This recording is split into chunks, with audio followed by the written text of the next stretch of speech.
Assalamualaikum warahmatullahi wabarakatuh. Kami dari kelompok 3 akan mempresentasikan hasil kerja dari kelompok kami yang berjudul Sejarah Perjuangan Abu Bakar As-Siddiq dan Umar bin Khattab sebagai Khalifah.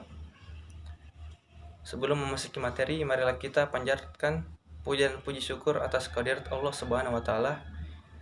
Atas karunia-Nya lah kita dapat bertemu kembali di kelas ini. Salawat serta salam tak lupa kita tunjukkan kepada Nabi Muhammad SAW yang telah membawa kita dari alam jahiliyah menuju alam yang terang benderang. Kelompok kami beranggotakan Andira Dafa Ilham, Putri Nur Fadil Asri, Dwi Kartika, dan Dina Fitri Anggreni. Speaker pertama dibawakan oleh Dwi Kartika. Assalamualaikum warahmatullahi wabarakatuh. Saya Dwi Kartika sebagai pemateri pertama akan memaparkan tentang sejarah kepemimpinan Abu Bakar As-Siddiq. Jadi riwayat singkat tentang Abu Bakar As-Siddiq. Abu Bakar merupakan sahabat terdekat Nabi Muhammad SAW. Beliau yang menemani Nabi berhijrah dari Mekah ke Madinah. Selain itu, beliau merupakan mertua dari Nabi SAW. Karena Nabi menikah dengan putri beliau, yaitu Siti Aisyah. Abu Bakar juga mendapat gelar As-Siddiq, yang artinya yang membenarkan dalam peristiwa Isra Miraj. Beliau memiliki harta yang banyak dan kepribadian yang sangat menarik. Memiliki kebaikan yang banyak dan sering melakukan perbuatan-perbuatan yang terpuji. Setelah meninggalnya Nabi Muhammad SAW, Abu Bakar terpilih sebagai pemimpin untuk menggantikan Nabi Muhammad SAW. Abu Bakar melanjutkan tugas-tugas sebagai pemimpin agama dan pemimpin kepala pemerintahan. Kebijaksanaan Abu Bakar tersebut ternyata diterima oleh masyarakat yang segera beramai-ramai membayat Umar. Umar menyebut dirinya Khalifah Rasulullah, yang artinya pengganti dari Rasulullah. Ia juga memperkenalkan istilah Amir al-Mu'minin, yaitu komandan orang-orang yang beriman. Abu Bakar menjadi khalifah hanya 2 tahun. Pada tahun 1634 Masehi, ia meninggal dunia. Masa sesingkat itu habis menyelesaikan persoalan dalam negeri, terutama tantangan yang ditimbulkan oleh suku-suku bangsa Arab yang tidak mau tunduk lagi kepada pemerintahan Madinah. Mereka menganggap perjanjian yang dibuat Nabi SAW batal setelah Nabi meninggal dunia. Mereka menentang Abu Bakar karena sikap keras kepala dan penentangan mereka yang dapat membahayakan agama dan pemerintahan. Abu Bakar menyelesaikan persoalan ini dengan apa yang disebut sebagai perang Riddah atau perang melawan kemurkaan. Yang kedua, pengangkatan Abu Bakar As-Siddiq sebagai khalifah. Senin 12 Rabiul Awal 11 Hijriah, kepergian Nabi Muhammad SAW meninggalkan kesedihan di hati umat Islam. Kaum muslimin mulai memikirkan siapakah yang kini layak menjadi pemimpin mereka. Tak seorang pun yang yakin, karena sang Nabi pergi tanpa meninggalkan wasiat tentang siapa yang akan menjadi penggantinya. Beberapa saat setelah Rasulullah wafat, kaum Ansar berkumpul di Saqifah Bani Sa'idah. Mereka menghendaki pemimpin suku Haraj sebagai pemimpin Ansar. Kemudian mereka mengabarkan kepada kaum Muhajirin agar menunjuk salah satu seorang di antara mereka sebagai pemimpin kaum Muhajirin. Ketika mendengar berita ini, beberapa kaum Muhajirin segera pergi ke Saqifah Bani Sa'adah. Saat mereka datang, pada saat itu Sa'ad ibnu Ubadah tengah berbicara. Dari kalangan Muhajirin yang hadir pada hari itu adalah Abu Bakar As-Siddiq dan Umar bin Khattab. Abu Bakar menahan Umar agar tidak berbicara dan menyanggah Sa'ad ibnu Ubadah yang saat itu menyampaikan bahwa mereka berhak atas kekhalifahan.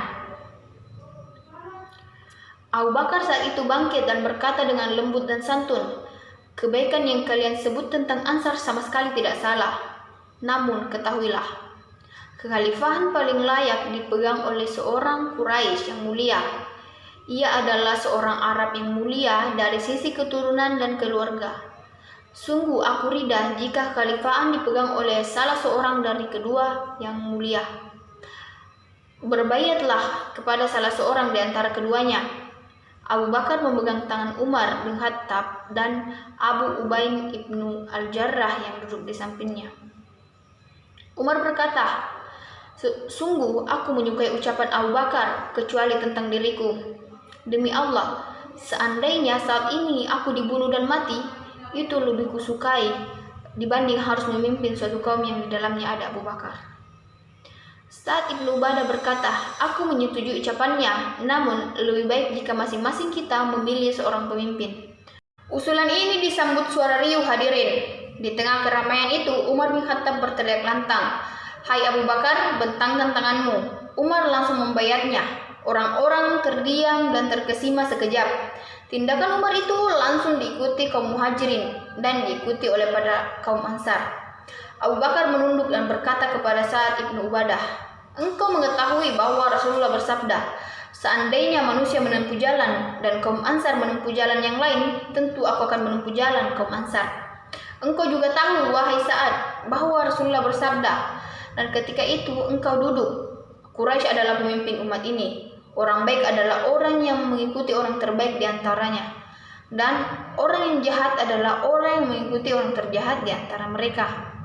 Sa'ad berkata, "Engkau benar, kami adalah penolong dan kalian adalah pemimpin."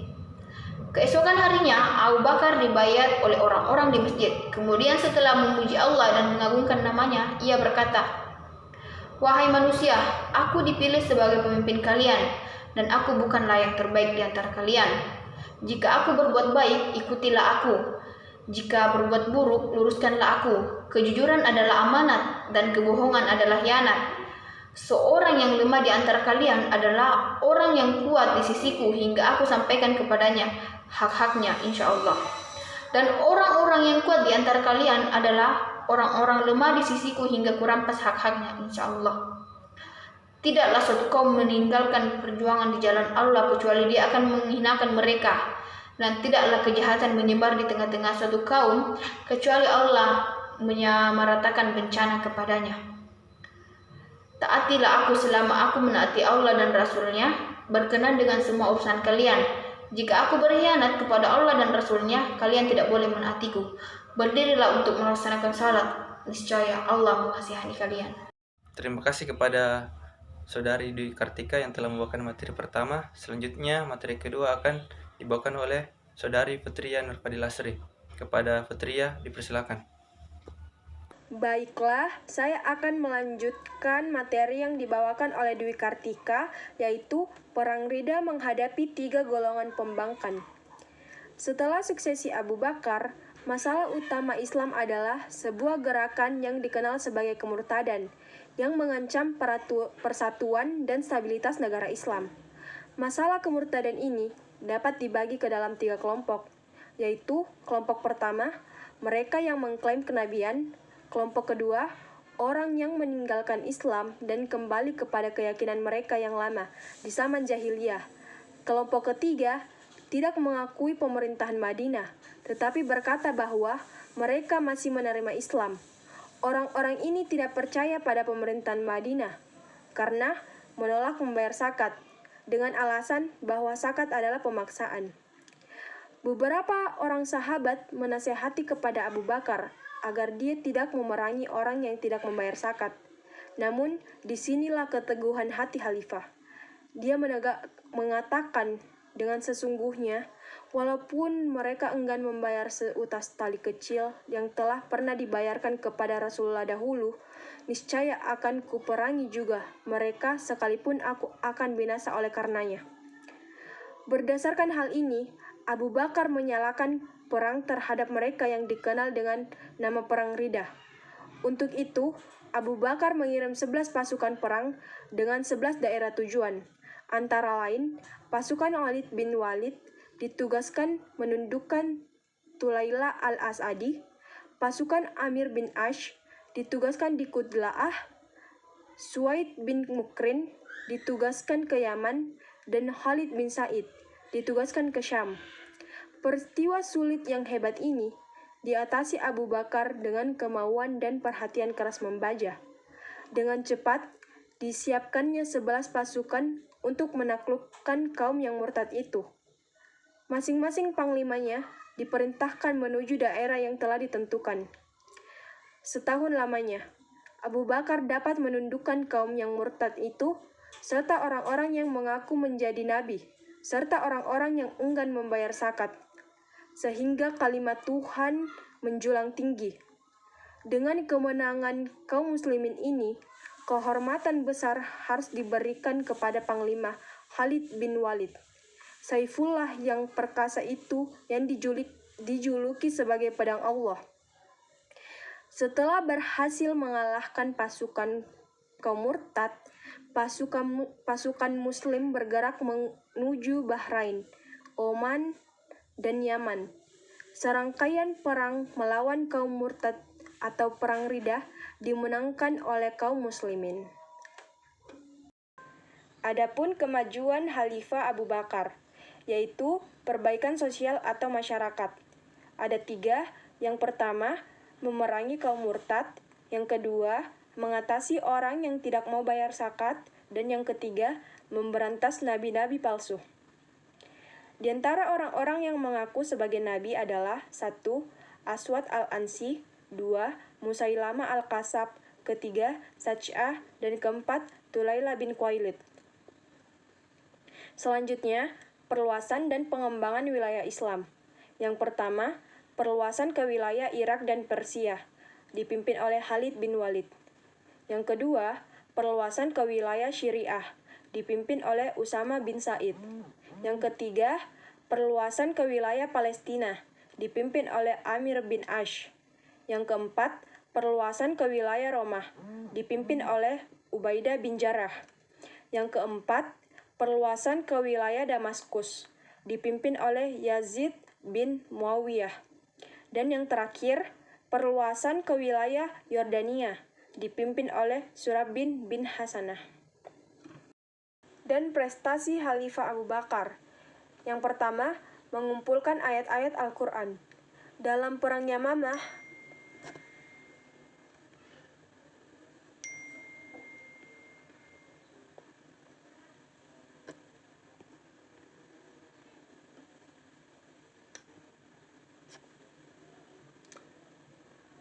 prestasi Khalifah Abu Bakar. Yang pertama, mengumpulkan ayat-ayat Al-Quran. Dalam Perang Yamamah, banyak sekali para sahabat penghafal Al-Quran yang wafat. Oleh karena itu, sahabat Umar mengusulkan agar dilakukan pembukuan Al-Quran, karena khawatir Al-Quran akan musnah. Oleh karena itu, Khalifah Abu Bakar memberikan tugas kepada Said bin Sabit untuk menuliskannya ke dalam satu mushaf dan disimpan ke kediaman Abu Bakar. Yang kedua, sebagai kepala negara dan pemimpin umat Islam.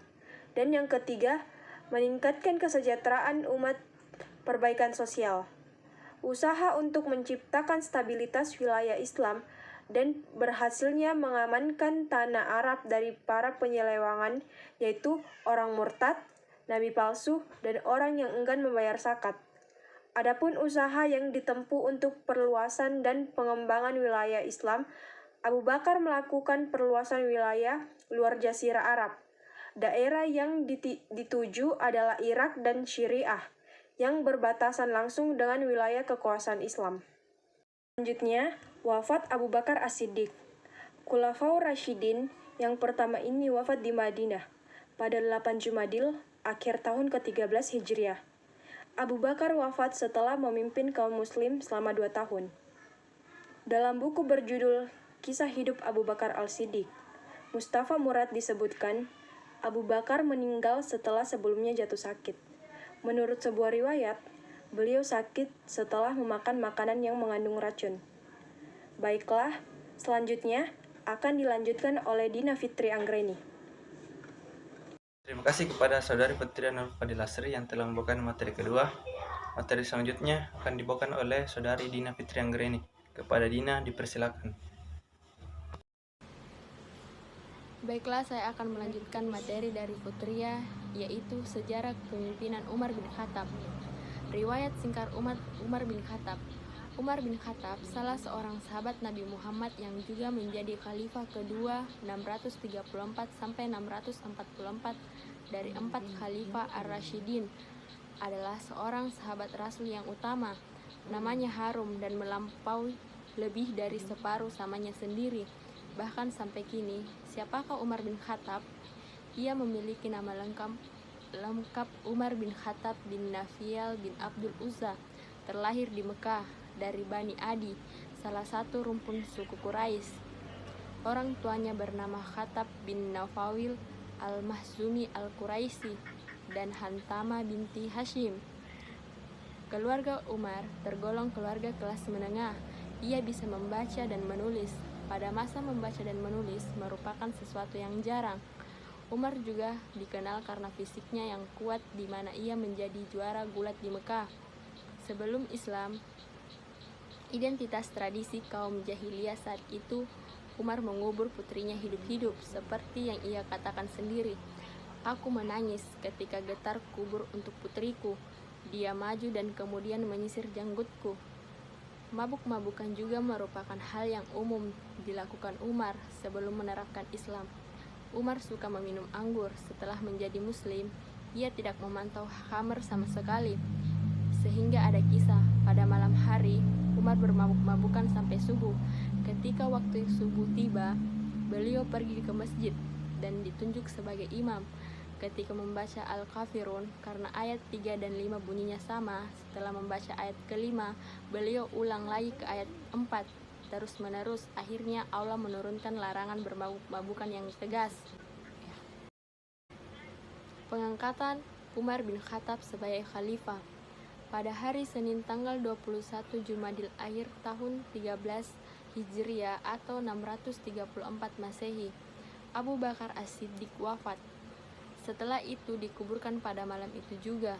Ketika Abu Bakar sakit, Umar yang melakukan tugas Abu Bakar sebagai imam salat. Kemudian Abu Bakar memerintahkan Utsman bin Affan untuk menuliskan wasiat. Isi wasiat tersebut adalah mewasiatkan jabatan khalifah kepada Umar bin Khattab. Pengangkatan Umar bin Khattab merupakan fenomena baru yang berbeda dengan proses pengangkatan sebelumnya dengan melewati perdebatan yang sangat keras. Umar diangkat melalui rekomendasi atau wasiat dari khalifah sebelumnya, yakni Abu Bakar. Walaupun melalui rekomendasi, tetap saja Abu Bakar memusyawarahkan keputusannya tersebut kepada para sahabat. Sahabat yang terlibat adalah Abdul Rahman bin Auf, Utsman bin Affan, dan Ali bin Abi Thalib. Abu Bakar menanyakan kepada Abdul Rahman tentang Umar.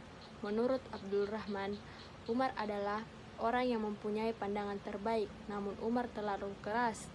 Kemudian Abu Bakar menanyakan hal yang sama terhadap Utsman. Menurut Utsman, Umar adalah orang yang mempunyai isi hati yang baik dibandingkan dengan lahiriahnya dan tidak ada orang yang sepertinya di kalangan umat Islam. Selanjutnya Abu Bakar menanyakan kepada Ali. Ali berpendapat bahwa Umar adalah orang yang keras. Abu Bakar mengatakan bahwa setelahku butuh orang yang keras. Sementara itu, mendengar Abu Bakar akan mengangkat Umar sebagai penggantinya, Talal langsung mendatangi Abu Bakar dan menyampaikan kekecewaannya kepada Abu Bakar. Talal menyaksikan keputusan Abu Bakar tersebut. Ia khawatir perilaku Umar yang kasar atau merugikan umat Islam di kemudian hari. Namun Abu Bakar tetap pada pendiriannya. Setelah ada penentangan dari Talal bin Ubaidillah, Abu Bakar merasa perlu untuk bermusyawarah dengan kaumnya. Kemudian ia datang ke masjid dan bermusyawarah dengan orang-orang yang ada di situ. Hasil dari musyawarah tersebut adalah kesepakatan umat Islam untuk mengangkat Umar sebagai pengganti dari Abu Bakar. Setelah itu, Umar dipanggil untuk menghadap Abu Bakar. Mereka berbicara empat mata. Kemudian Abu Bakar menyampaikan wasiat tersebut kepada Umar dan menasihatinya. Setelah mendapatkan wasiat tersebut, Umar keluar dari ruangan Abu Bakar. Adapun isi dari wasiat tersebut adalah Umar diperintahkan untuk melanjutkan perang di Irak dan Syam dan jangan bersikap lemah lembut dan agar berpegang teguh pada kebenaran dalam masa kekhalifannya. Karena yang disukai Allah adalah kebenaran, supaya umat menjadi takut kepada Allah, hendaknya tidak hanya membaca ayat-ayat kasih sayang tetapi juga ancaman. Jika wasiat ini dijaga, tidak ada hal gaib yang lebih disukai daripada kematian, dan kehendak Allah tidak dapat dikalahkan. Abu Bakar mengangkat kedua tangannya sambil berdoa, "Ya Allah, dengan keputusan ini, aku hanya menginginkan kebaikan bagi mereka. Aku mengkhawatirkan terjadinya fitnah. Karena itu, aku melakukan untuk urusan mereka ini apa yang Engkau lebih tahu dariku. Aku berjihad dalam pendapatku ini, lalu aku menunjuk sebagai pemimpin mereka orang yang terbaik, terkuat, serta orang yang paling tegas dan berjuang untuk yang terbaik bagi umat." Setelah itu, Abu Bakar mengumpulkan umat Islam dan meminta mereka untuk membait Umar. Umar Islam kemudian membait Umar dengan penuh ketaatan. Dalam sambutan pertamanya, Umar memohon kepada Allah agar diberi kekuatan dan menjalankan perintahnya. Selanjutnya, materi yang terakhir akan dibawakan oleh saya sendiri. Perluasan wilayah Umar bin Khattab. Selama kurang lebih 10 tahun pemerintahan Khalifah Umar bin Khattab, Islam berhasil memperluas pengaruhnya ke daerah wilayah di luar Jazirah Arab. Melalui berbagai penaklukan yang dilakukan pasukan-pasukan muslim di bawah komando Umar bin Khattab. Menurut berbagai catatan sejarah, Umar bin Khattab berhasil membebaskan banyak wilayah yang sebelumnya dikuasai oleh Imperium Romawi dan Persia. Segala bentuk tindakan yang dilakukan pemerintahan Umar untuk menghadapi dua kekuatan besar itu bukan hanya berdasarkan atas kepentingan agama saja, melainkan ada kepentingan politik yang harus dilakukan untuk proses penyebaran pengaruh Islam. Terdapat beberapa faktor yang melatar belakangi munculnya konflik antara umat Islam dan bangsa Romawi dan Persia.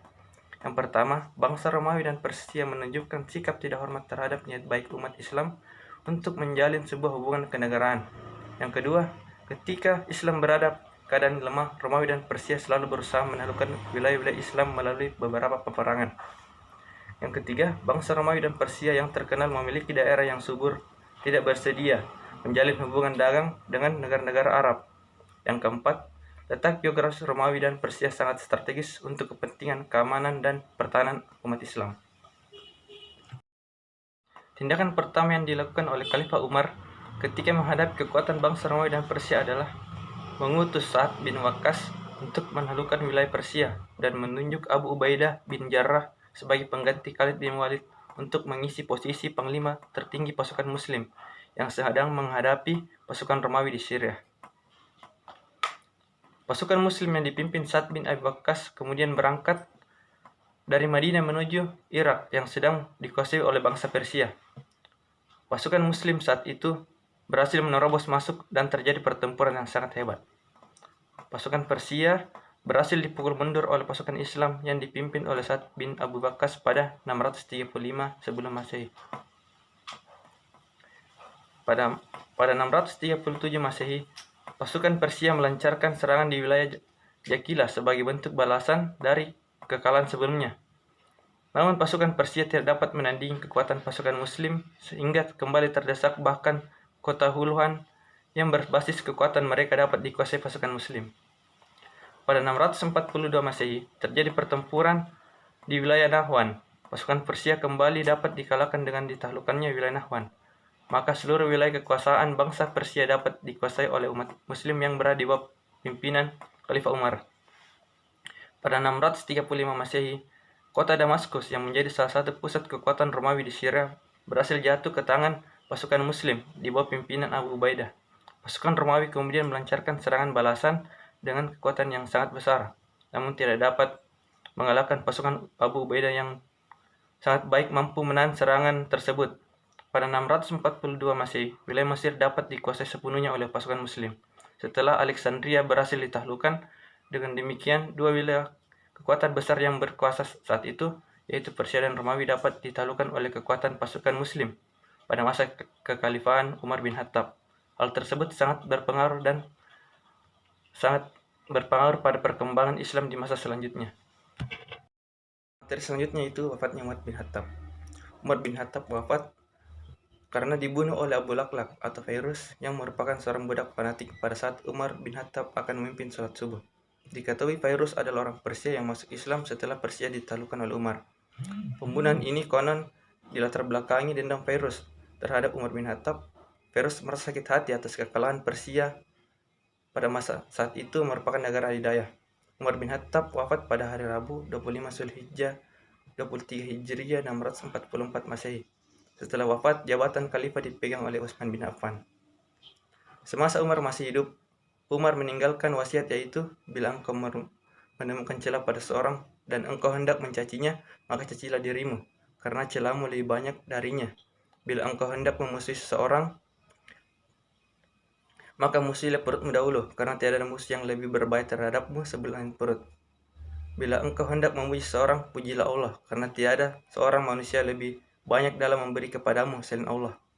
Karena tiada manusia lebih banyak dalam memberi kepadamu dan lebih santun lembut kepadamu selain Allah. Dan jika engkau ingin meninggalkan sesuatu, maka tinggalkanlah kesenangan dunia. Sebab apabila engkau meninggalkannya, berarti engkau terpuji. Bila engkau bersiap-siap untuk sesuatu, maka bersiaplah untuk mati. Karena jika engkau telah bersiap untuk mati, engkau akan menderita, rugi, dan penuh penyesalan. Bila engkau ingin menuntut sesuatu, maka tuntutlah akhirat, karena engkau tidak akan memperolehnya kecuali dengan mencarinya. Sekian dari saya. Wassalamualaikum warahmatullahi wabarakatuh. Sekian hasil presentasi dari kelompok kami. Kurang dan lebihnya mohon dimaafkan. Wabillahi taufiq wal hidayah. Wassalamualaikum warahmatullahi wabarakatuh.